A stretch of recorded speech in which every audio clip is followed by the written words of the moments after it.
राज की माँ रोज सुबह प्यार से खाना बनाती थीं। राज को अपना टिफिन पसंद नहीं था, फैंसी खाना देखता था। राज अपना टिफिन छुपा लेता और झूठ बोलता था।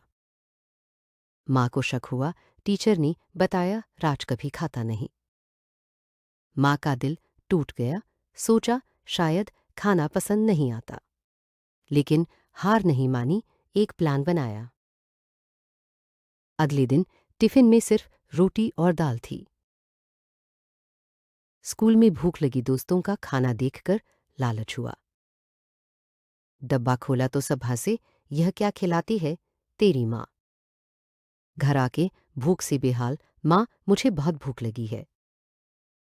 माँ ने बैठाकर समझाया कितनी मेहनत से खाना बनाती हूँ। राज ने हमेशा खाना खाने का वादा किया, माँ का प्यार सबसे बड़ा।